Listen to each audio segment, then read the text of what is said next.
National conference के senior नेता और पूर्व मंत्री अजय श्रोत्रा साहब हमारे साथ, इनसे बातचीत करते हैं।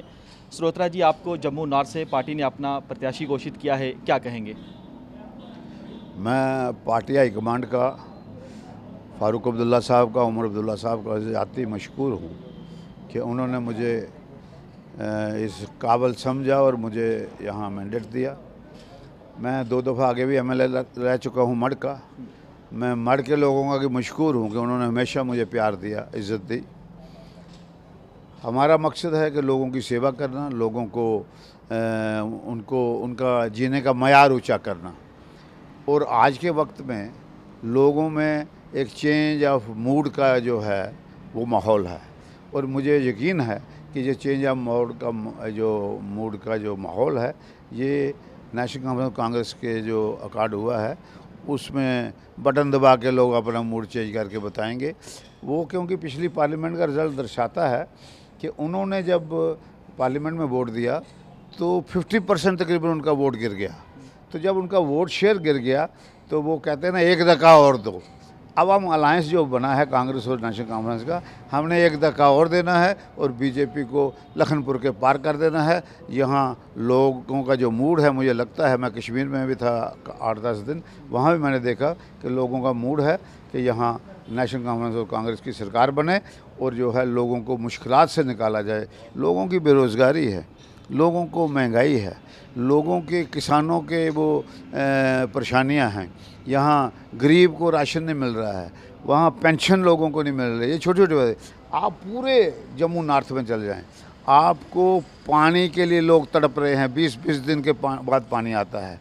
बिजली के लिए परेशान हैं लोग। आप देखेंगे गली नाली सड़क, अगर इस एरिए में देखेंगे, कभी जाइए, एक टूर करिए, मुझे कहेंगे, मैं अपने लोगों को बता दूंगा, इनको बताओ वहाँ, आप देखेंगे कि शायद यहाँ गवर्नमेंट नाम की चीज़ नहीं है।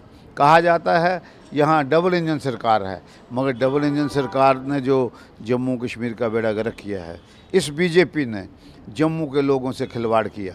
जम्मू के लोगों ने बहुत बड़ा मैंडेट दिया, ह्यूज मैंडेट, और उस मैंडेट को इन्होंने बिट्रे किया। और आज आप देखेंगे कि इन्होंने रियासत को यूटी बनाया। हिंदुस्तान के इतिहास में कभी रियासत की यूटी नहीं बनी, ये पहली दफ़ा है कि रियासत की यूटी बनी। और लोगों का गुनाह क्या था? हमने कहा था इलेक्शन से पहले आप इसको स्टेट का दर्जा दीजिए, मगर उन्होंने नहीं दिया। मगर हम लोगों को विश्वास दिलाते हैं कि हमारी सरकार बनेगी। अगर आप लोग नेशनल कॉन्फ्रेंस और कांग्रेस को अक्सरियत में लाओगे, यकीनन यहाँ रियासत में सरकार वो स्टेट बनेगी यूटी की। और लोगों की बेरोज़गारी, लोगों ये जो महंगाई में लोग परेशान हैं, जहाँ लोग जो हैं उनका मयार नीचे जाता जा रहा है, गरीब हो रहा है, व्यापारी परेशान है, नौजवान परेशान है, स्टूडेंट परेशान है। तो ये मुद्दे आप बता रहे हैं। जो मैनिफेस्टो आपने जारी किया है, बीजेपी कह रही है ये एंटी नेशनल मैनिफेस्टो है। एक बात भी उसमें एंटी नेशनल बता दें तो मैं बीजेपी को मान जाऊंगा। कहने को हवा में बातें मत करो, आप डिस्कस करो, डिबेट करो। भाई कौन सा मुद्दा आपको एंटी नेशनल, और नेशनल कॉन्फ्रेंस को एंटी नेशनल कहना, मैं समझता हूँ कि अपने आप को खुद ही गुमराह करने वाली बात है। नेशनल कॉन्फ्रेंस जो वो जमात है, जब 47 में देश आज़ाद हुआ, देश की डिवीज़न हुई, तो आपको शायद, आप छोटे हैं, आपने सुना होगा जहाँ, तो उस वक्त फैसला हुआ था 2 नेशन थ्योरी। मुस्लिम उधर जाएंगे, हिंदू इधर जाएंगे हिंदुस्तान में, मगर हमारी अक्सरियत थी रियासत। महाराजा साहब ने जब जम्मू कश्मीर का एक्सेशन किया इनके साथ, देश के साथ, हिंदुस्तान के साथ, तो फिर मकसद था कि अब लोगों का रुख कैसे मोड़ना है। वो रुख शेर कश्मीर शेख मोहम्मद अब्दुल्ला ने, नेशनल कॉन्फ्रेंस ने लोगों का रुख मोड़ा। उन्होंने कहा हमने इधर नहीं जाना, हमने उधर जाना जहाँ महात्मा गांधी और जवाहरलाल। उस पार्टी को एंटी नेशनल कहना बड़ी अजीब बात है। जी, श्रोत्रा साहब, ये बताएं कि पहले हमने देखा कि बीजेपी ने कल 44 उम्मीदवारों की पहली लिस्ट जारी की, उसके बाद 2 घंटे के भीतर जो उस लिस्ट को विड्रा किया जाता है, आप इसको कैसे देखते हैं? ये उनका इंटरनल मसला है, इसमें मैं ज़्यादा कुछ नहीं कहना चाहता। मैं सिर्फ इतना कहना चाहता हूँ कि ये लोगों को दर्शाता है कि भाई देख लो, इनको आपके मसलों की कोई फिक्र नहीं है, आपकी मुश्किलात की कोई फिक्र नहीं है। ये आपस में लड़ के अपना लोगों को बेवकूफ़ बना रहे हैं। और अगर किसी ने कंपटीशन हो, भाई झूठ कौन सी पार्टी ज़्यादा से ज़्यादा बोलती है, तो सबसे पहला नंबर बीजेपी का आएगा। जी जी, कांग्रेस के साथ आपका गठबंधन हुआ है, सीट शेयरिंग पर बात नहीं बन रही थी, रात को हमने देखा कि बात बनी, आप भी उस मीटिंग में थे। 51 सीटों पर आप अपने उम्मीदवार उतारेंगे, 32 सीटों पर कांग्रेस उतारेगी। 5 ऐसी सीटें हैं जिसमें आपका फ्रेंडली मुकाबला होगा। वो फ्रेंडली क्या है? क्योंकि अगर आपका इसका मतलब बात नहीं बनी उन सीटों पर, तभी ये फ्रेंडली वाला हुआ कि वो भी उतारेंगे और आप भी उतारेंगे। अलायंस में, अगर देश में जब जब भी अलायंस हुआ, अक्सर ऐसी बातें हुई हैं कि कुछ सीटों पे फ्रेंडली लड़े हैं, कोई पहली दफ़ा नहीं हुआ। तो मकसद ये है कि हमारा मकसद है कि इकट्ठे होकर सेकुलर फोर्सेस ने लड़ना है और बीजेपी को रोकना है कि बीजेपी यहाँ आके लोगों को गुमराह करती है, उनको मुश्किलात बढ़ाती है। इसी बीजेपी ने हमारी स्टेट को यूटी बना दिया, हमारा दर्जा गिरा दिया। तो लोग समझते हैं इस बात को। तो लिहाजा हमने सब जो सेकुलर जो था पार्टी, आप देखिए उसमें सीपीएम के लिए भी हमने सीट रखी, पैंथर के लिए रखी।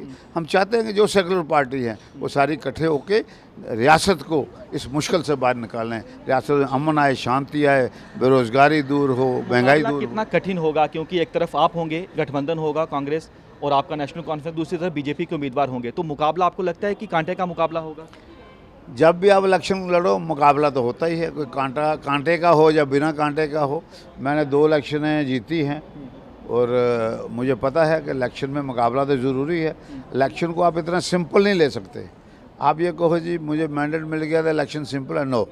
हमको घर घर जाके हर आदमी से मिलना है, हर आदमी से गुजारिश करनी है और उसको यकीन दिलाना है कि आपकी मुश्किल में कोई खड़ा होगा तो अजय श्रोत्रा खड़ा हो। उमर अब्दुल्ला साहब चुनावी मैदान में उतरे हैं, वो भी गांधरबल से चुनाव लड़ेंगे। पहले कह रहे थे कि मैं नहीं चुनाव लड़ेंगा, आप कैसे देखते हैं इसको? बड़ा अच्छा देखते हैं, मुबारकबाद है। हम उमर साहब के मशकूर हैं कि पार्टी के वर्करों की, जो पार्टी के साथियों की, पार्टियों के लीडरों की जो उनके जज्बात थे उसकी उन्होंने कदर की। मैं उनको मुबारकबाद देता हूं।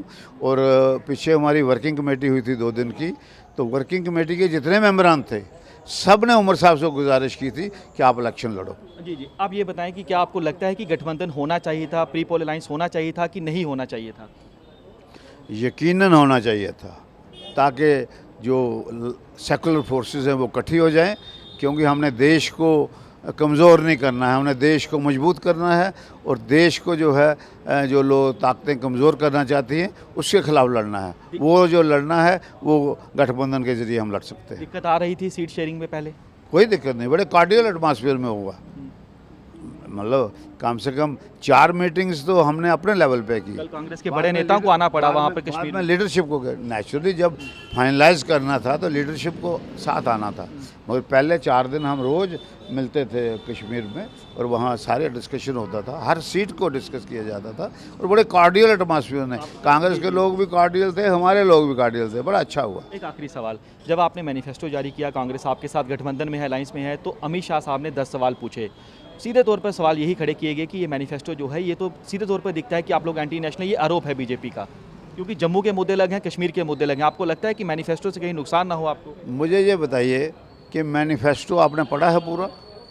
अगर अमित शाह साहब ने भी पढ़ा है, मैं अमित शाह साहब से गुजारिश करता हूँ कि ये एंटी नेशनल किस बात पे है, ज़रा हमें भी बता दें।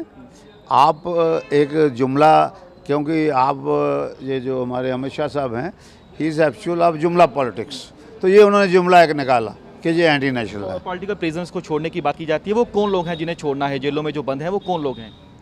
देखिए बात जो है, जो लोग हीनियस क्राइम में हैं उसको छोड़ने के हम बिल्कुल हक में नहीं हैं। अगर कोई नाजायज़ है तो उसको छोड़ना कोई बुरी बात नहीं है, मगर जो हीनियस क्राइम में है, यानी जिसको कहते हैं हिंदी में जो कोई बड़ा खूनखार कोई ऐसा है तो उसको पूरी सज़ा मिलनी चाहिए, अदालत में पूरा उसको करना चाहिए। अगर कोई इनोसेंट है तो उसको छोड़ना। इधर जम्मू में कोई इनोसेंट पकड़ा जाए तो हम रिक्वेस्ट करते हैं जनाब छोड़ दो। ये बात है, जनता साथ देगी इन चुनावों में, आपका जीतेंगे आप? हमारा गठबंधन जरूर जीतेगा और परमात्मा की कृपा से और लोगों की ब्लेसिंग से हम भी जीतेंगे। शुक्रिया हमसे बातचीत करने के लिए।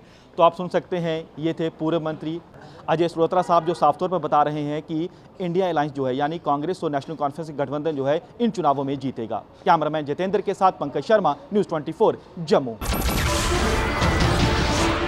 नमस्कार, मैं हूं मानक गुप्ता। अगर आपको हमारा ये वीडियो पसंद आया हो तो इसे लाइक और शेयर जरूर करें और हाँ, हमें सब्सक्राइब और फॉलो करना ना भूलें ताकि आप देश और दुनिया की कोई खबर मिस ना करें। तो जुड़े रहिए हमारे साथ और देखते रहिए न्यूज 24।